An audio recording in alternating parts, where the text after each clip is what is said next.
Participe do nosso 3 em 1, mande o seu zap pra gente pelo 11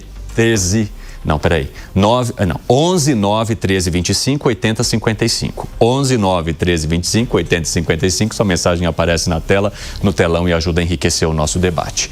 A gente vai trazer agora o primeiro tema. O ex-presidente Bolsonaro foi transferido nesta manhã para o Hospital DF Star, onde será operado amanhã. Vamos então conversar com o nosso André Anelli, que vai trazer mais detalhes para a gente agora. Ele que está aí frente lá ao hospital e acompanha toda a movimentação. Quanto tempo deve durar esse procedimento? Quais serão os próximos passos também, Anelli? Conta tudo para a nossa audiência. Bem-vindo, meu amigo. Obrigado, Evandro. Muito boa tarde a você. Feliz Natal a você, a toda a turma do 3 em 1, especialmente a quem está ligado aqui na Jovem Pan. E a gente continua já nessa véspera de Natal, trazendo agora realmente informações do ex-presidente Jair Bolsonaro, que deu entrada hoje, mais cedo, por volta de 9h40 da manhã, aqui no Hospital Particular DF Star. Fica a menos de 5 minutos de carro de onde o ex-presidente se encontra, cumprindo a prisão em regime fechado na Superintendência da Polícia Federal aqui em Brasília, Superintendência Distrital, então, da Polícia Federal. E o ex-presidente veio para cá sob custódia policial, já realizou uma bateria de exames e agora há pouco os médicos que fazem parte, então, da equipe que vai fazer a cirurgia do ex-presidente Jair Bolsonaro deram uma entrevista coletiva dando detalhes a respeito do estado de saúde dele. Inclusive, o que os médicos disseram é que Jair Bolsonaro encontra-se ainda com uma certa ansiedade, encontra-se nesse momento com soluços intermitentes, mas que nada disso vai impedir a realização da cirurgia, que está confirmada para amanhã às 9 da manhã e deve ter entre 3 e 4 horas de duração por conta da necessidade de corrigir 2 hérnias inguinais, uma de cada lado então da virilha. E os médicos passaram a seguinte informação, que uma bateria de exames realizada mais cedo apontou que as coronárias encontram-se com placas de gordura. Também o ecocardiograma apontou a uma condição normal do paciente. O exame de sangue revelou uma discreta alteração da função renal e que nesse momento, apesar de todas essas constatações, o ex-presidente Jair Bolsonaro encontra-se hidratado, uma vez que ele havia chegado com uma leve desidratação, mas já foi hidratado adequadamente para passar por essa cirurgia, que está, sim, confirmada para amanhã a partir das 9 horas da manhã. O que os médicos explicaram também é que após essa cirurgia, já no dia de amanhã, vai haver uma avaliação, principalmente do diafragma, que é o responsável por aquela reação que provoca uma série de soluços. Uma possibilidade, então, é de uma anestesia nesse diafragma, no sentido de parar ou pelo menos diminuir esses soluços que podem sim atrapalhar na recuperação da cirurgia para corrigir essas hérnias. Mas a possibilidade de anestesia no diafragma vai ser, portanto, avaliada no momento então que já tiver sido feita, melhor dizendo, essa cirurgia para a correção dessas hérnias. Agora há pouco também foi divulgado um boletim médico, o primeiro boletim médico, que diz o seguinte, abre aspas: o Hospital DF Star informa que o ex-presidente Jair Messias Bolsonaro foi admitido para a realização do procedimento de herniografia inguinal bilateral, realizou exames pré-operatórios com avaliação cardiológica e de risco cirúrgico, sendo considerado apto para o procedimento proposto. A cirurgia está programada para ocorrer amanhã, a partir das 9 horas, sob anestesia geral, com previsão de 4 horas de duração. Portanto, todas as informações que já haviam sido passadas mais cedo na coletiva de imprensa pelos próprios médicos. Os médicos que assinam, inclusive, esse documento, esse boletim que foi divulgado agora há pouco, são Cláudio Birolini, cirurgião geral, que conversou com a gente mais cedo aqui na portaria do Hospital DF Star. Também Leandro Echenique, cardiologista. Brasil Caiado, outro cardiologista, ele também conversou com a gente. E ainda o doutor Alisson Barcelos Borges, diretor-geral dessa unidade hospitalar. A expectativa é que ao longo dos próximos dias, um boletim médico seja divulgado sempre no período da tarde.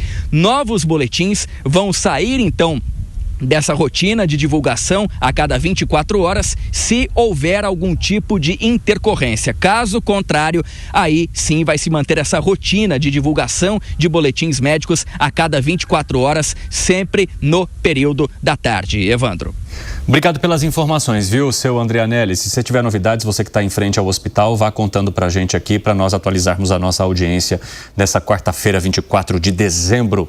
Até mais. Vamos já ouvir os nossos comentaristas também sobre essa situação. Seu Zé Maria Trindade, é mais um procedimento dos muitos que já foram realizados pelo ex-presidente Jair Bolsonaro desde aquela facada em 2018. A defesa estava tentando bastante essa liberação e, por se tratar de uma cirurgia eletiva, houve um apontamento do ministro Alexandre de Moraes que não haveria urgência da internação e que, por isso, a defesa deveria apontar a data. De qualquer forma, houve certa urgência porque a defesa, logo depois, já indicou a data de 24 de dezembro para a internação e em 25 o procedimento, e a autorização já foi concedida pelo ministro Alexandre de Moraes. Agora eu quero saber de você, seu Zé, quais são, digamos assim, as questões políticas que vão pesando para Jair Bolsonaro justamente por conta desse movimento lá de 2018 que vai trazendo consequências, inclusive nesse momento em que ele cumpre uma prisão na Superintendência da Polícia Federal.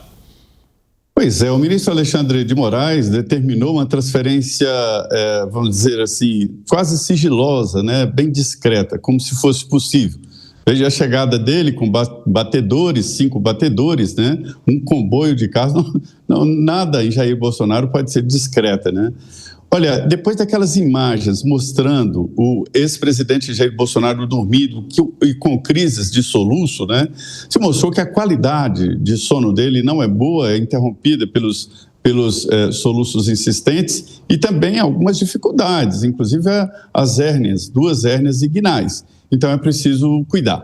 O ministro Alexandre de Moraes, ele tem se preocupado muito com esta possibilidade de qualquer intercorrência sobre o ex-presidente. Tanto é que na determinação dele é de que os médicos são liberados para visitarem o ex-presidente, assim que chamados, e a emergência também deve ser atendida, e um plano deve ser estabelecido lá na Polícia Federal, onde o ex-presidente está preso, para o caso de emergência. Houve ali uma conversa entre a Polícia Federal e bombeiros do Distrito Federal, são vizinhos, né, sobre a possibilidade de uma transferência rápida. Porque é a realidade. O ex-presidente Jair Bolsonaro era conhecido na caserna, né, na Academia Militar das Agulhas Negras, AMAN, como cavalão. Isso porque ele tinha uma saúde de ferro, era um atleta, né? E graças a essa condição dele, né, ele resistiu à facada que foi, olha, por um triz. Ele não escondeu nada. Foi uma grande novidade em termos de comunicação de candidato, né? Ele se deixou fotografar ali no hospital. Geralmente isso era colocado como um sinal de fragilidade de um candidato, isso não deveria vazar e assim por diante. E agora vem a destruir aquela frase famosa na época do Tancredo, de que o melhor hospital de Brasília era a ponte aérea. Hoje não, nós temos uma rede hospitalar muito boa, o DF-Star é um hospital muito bom, e vem herdando aqui esses nomes chiques, né? DF-Star, Copa d'Or, como se fosse um grande resort. Não é, um hospital de excelência, mas um hospital particular.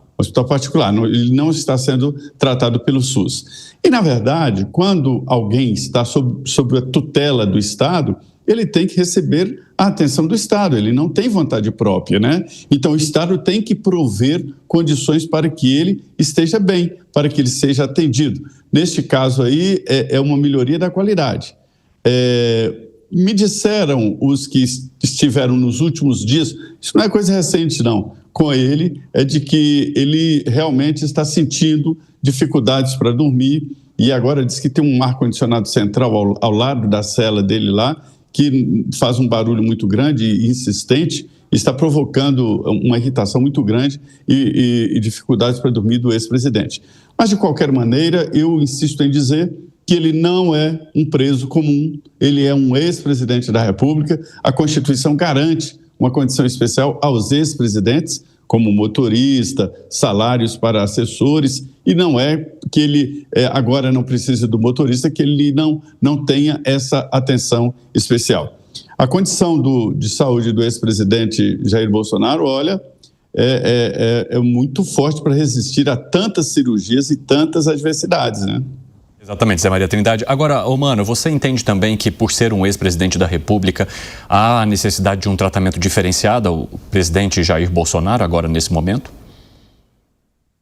Olha, Evandro, eu acredito que sim, dado que no nosso histórico todos os ex-presidentes tiveram um tratamento diferenciado. Vale lembrar, o presidente Lula, quando esteve preso, não foi para a carceragem comum, ele foi para a Polícia Federal. Quando o presidente Collor esteve preso, conseguiu ter rapidamente, assim, coisa de poucos dias, a liberação para uma prisão domiciliar, mesmo tendo uma condição de saúde que todos nós sabemos, porque é público e notório, muito melhor do que a que tem o presidente Jair Bolsonaro. A gente poderia debater, em tese, se numa república onde todos devem ser iguais diante da lei, se é o caso de ter um tratamento diferenciado para a autoridade. Mas o fato é que no Brasil, historicamente, nós temos um tratamento diferenciado para autoridades ou ex-autoridades como o ex-presidente da República. Então,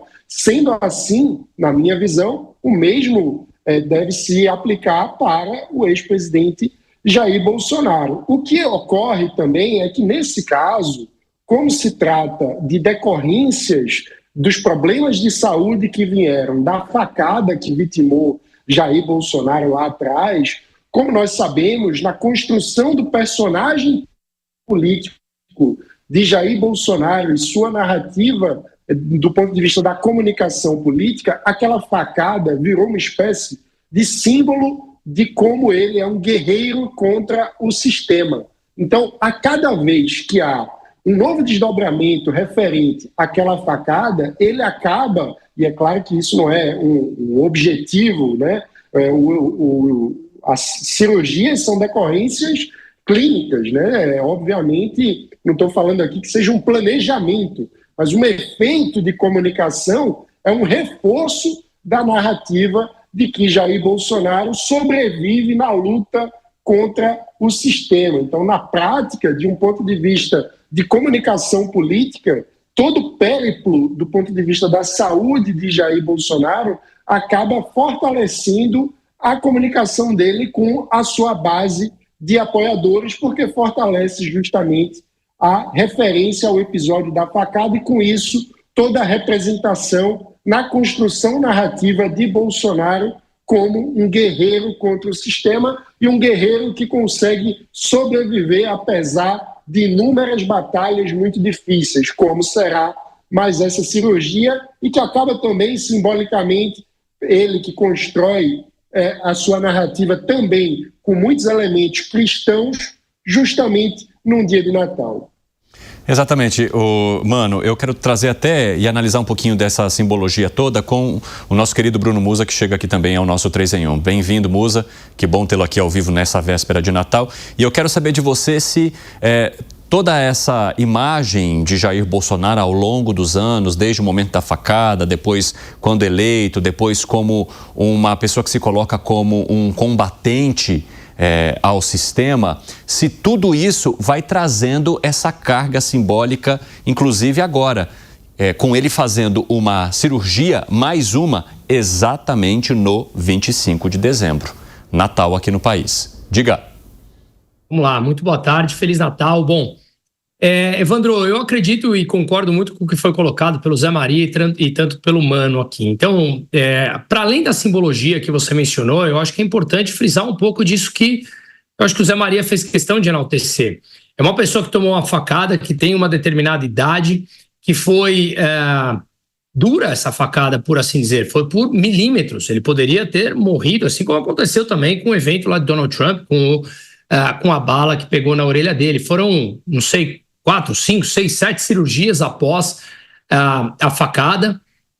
Vale lembrar que pouco descobriu-se a partir daquilo ali. Então, é mais um caso obscuro dentro da realidade brasileira. Então, mostra, obviamente, uma força dele, né? Eu acho que faz jus àquilo que você acabou de mencionar. Uma simbologia que traz, obviamente, uma força em cima de Jair Bolsonaro. Agora, é importante a gente mencionar aqui sobre todos esses privilégios que são dados, né? Se foram dados aos outros presidentes e a Constituição assim manda, sequer deveríamos questionar esse tipo de coisa. É o que manda a Constituição? É o que manda a Constituição. Então pronto, independe da pessoa. Pouco importa se é a figura de Jair Bolsonaro, se é a figura de Lula ou de Collor. Se a Constituição manda, num país sério, que o Brasil não é, deveríamos seguir friamente isso. Agora, nada significa que eu, por exemplo, eu sou um crítico de muitas coisas da Constituição de 88. Eu não sou a favor de privilégios, eu acho que todos nós temos, assim como manda a Constituição, e isso eu acho que, obviamente, é extremamente justo e deve permanecer, a isonomia. Todos nós somos iguais perante a Constituição. Não significa isso que é igualdade. Imaginemos se todos nós fôssemos iguais por completo. Qual seria a graça, num 24 de dezembro, estarmos ouvindo todos aqui, se quem nos ouve pensa igual, se todos nós da bancada pensássemos exatamente igual, ou seja, não teria a menor graça. Como é que você vai parar para ouvir alguém que pensa exatamente como você? Mas a igualdade perante a lei, essa sim é importante. Mas não significa que você deve trazer privilégios. Isso no meu entender. Mas se a Constituição manda, sequer deveríamos questionar.